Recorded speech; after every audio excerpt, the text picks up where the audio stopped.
पूजार्जितानि सर्वाणि नश्यन्ति दक्षिणां पदे पदे हस्तैः पुष्पैः देवाभिवन्दनम् आत्मकल्याणफलदे आत्माभिवन्दनम् कृष्ण कृष्ण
चतुर्वदनो ब्रह्मा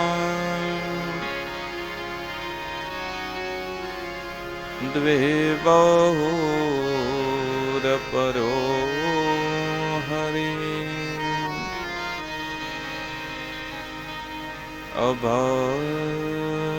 अभाललोचनो शम्भो भगवान् बादरायण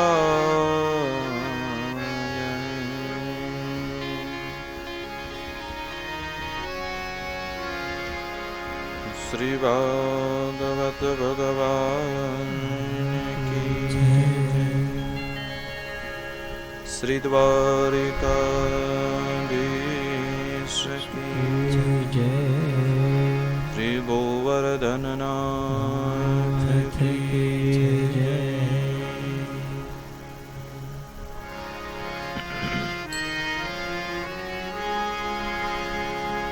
हरे कृष्ण हरे कृष्ण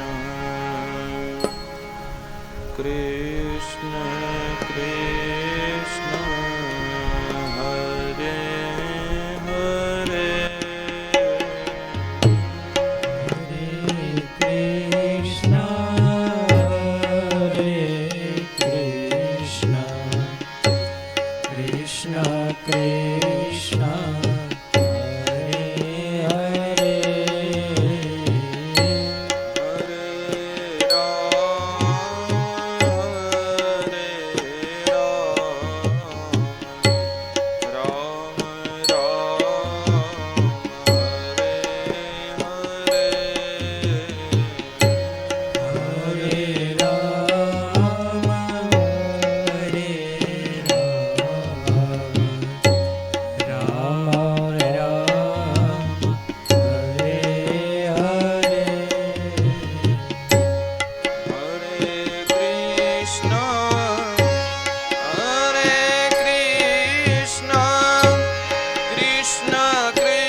विश्वोत्पत्त्यादिहेतवे तापत्रय विनाशाय श्रीकृष्णाय वयं नमः। परब्रह्म परमात्मा વાંગમય સ્વરૂપ શ્રી ભાગવતજીના ચરણોમાં પ્રણામ. વધારેલા બ્રાહ્મણો, સંગીતજ્ઞો, આપ સર્વના ચરણોમાં પ્રણામ. સર્વ શ્રોતાજનોના મન મંદિરની અંદર બિરાજમાન તેમજ વિજ્ઞાનના માધ્યમ દ્વારા યુટ્યુબ લાઈવની અંદર નિહાળેલા સૌ કોઈ શ્રોતાજનોના મન મંદિર અંદર બિરાજમાન એ સચ્ચિદાનંદ શ્રી હરિના ચરણોમાં પ્રણામ. તેમજ પીપળિયા પરિવારના આંગણે આયોજિત શ્રીમદ ભાગવત જ્ઞાન યજ્ઞમાં કથા શ્રવણ કરવા પધારેલા આપ સર્વ શ્રોતાજનોને વ્યાસપીઠથી મારા જય શ્રી કૃષ્ણ. જય શ્રી કૃષ્ણ. હરિ ઓમ. હરિ ઓમ. જય શ્રી રામ. જય શ્રી રામ. ભગવાનની અસીમ કૃપા, શ્રી હરિના જાજા કરીને આશીર્વાદ અને પિતૃઓની અનુકંપા દ્વારા આજે આ પીપળિયા પરિવારની આંગણે સુંદર મજાનું યજ્ઞ સભા થઈ રહ્યો છે. ભગવાનની કૃપાથી જ આ બધું કાર્ય થાય છે અને એમને ઈચ્છા દ્વારા જ આ સુંદર મજાના પ્રસંગો આપણા જીવનની અંદર આવે છે.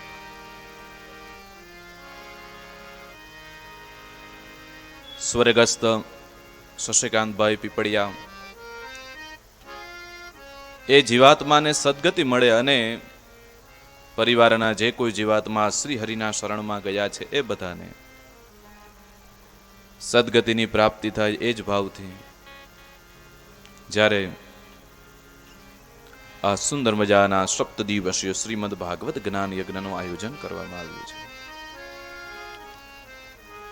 સવારની કથામાં મેં આપને કહ્યું હતું, મારા અને તમારા જીવનની અંદર 6 પ્રકારના શત્રુઓ હોય છે જે હરેક વ્યક્તિના મન મંદિરની અંદર પોતાનું સ્થાન જમાવીને બેઠા હોય છે. કામ, ક્રોધ, લોભ, મોહ, ઈર્ષા અને અભિમાન. જ્યાં સુધી આ 6 શત્રુઓ મરતા નથી ત્યાં સુધી એ જીવાત્માને ભગવાનની ભક્તિ પ્રાપ્તિ થતી નથી. જ્યાં સુધી ભગવાન પ્રત્યે પ્રેમ ન જાગે, જ્યાં સુધી ભગવાનની ભક્તિ ઉત્પન્ન ન થાય ત્યાં સુધી પરમાત્માની કથા કરવાનો, કથા સાંભળવાનો અવસર ક્યારેય પણ મળતો નથી.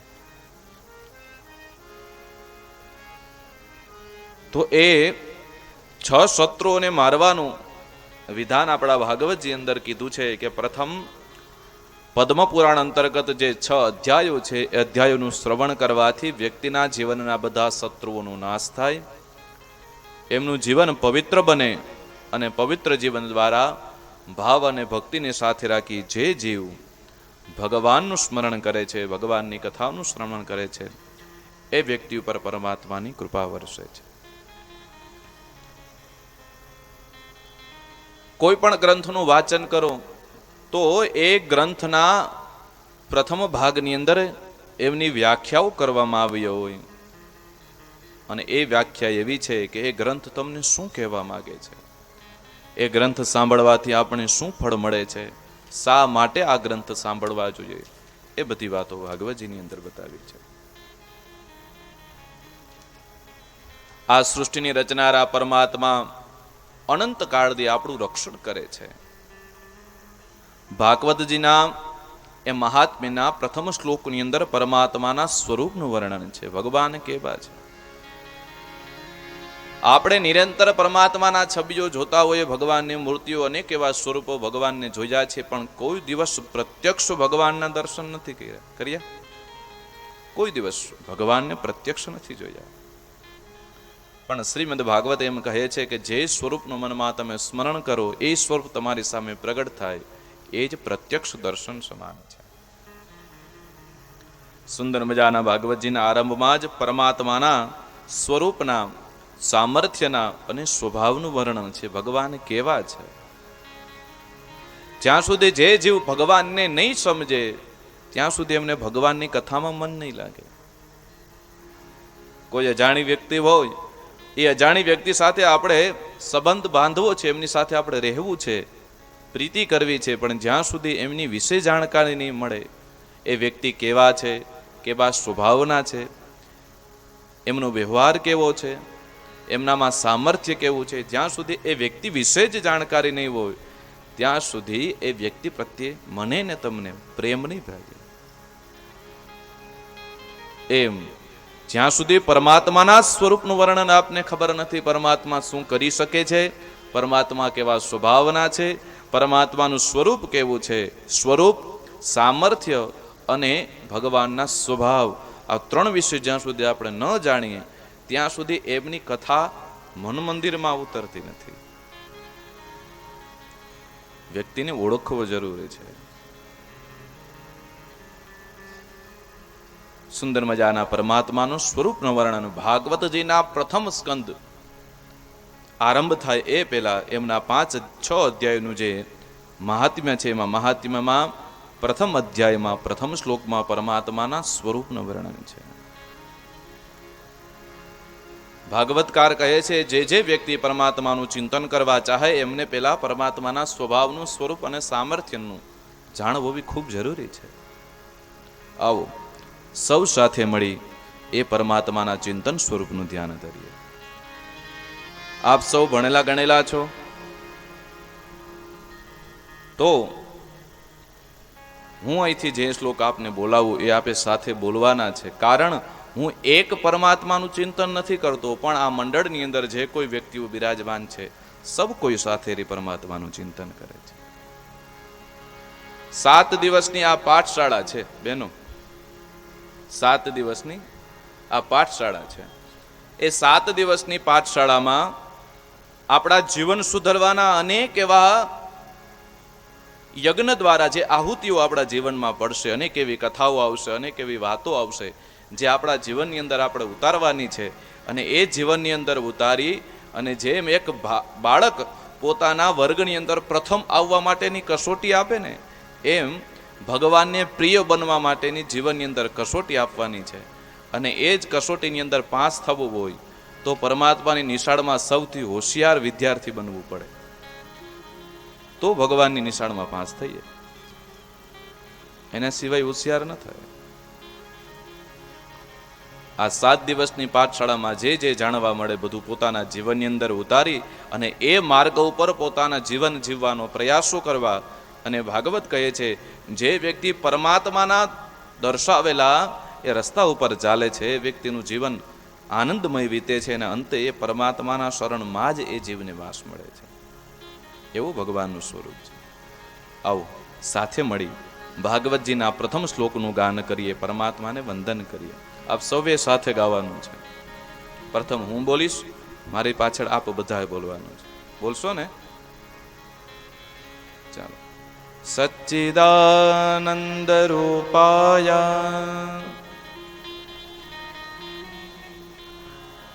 સચ્ચિદાનંદ રૂપાય વિશ્વોત્પત્યાદિ હેતવે વિશ્વોત્પત્યાદિ હેતવે તાપત્રય વિનાશાય તાપત્રય વિનાશાય તાપત્રય વિનાશાય શ્રી કૃષ્ણાય વયમ નુમઃ શ્રી કૃષ્ણાય વયમ નુમઃ શ્રી કૃષ્ણાય વયમ નુમઃ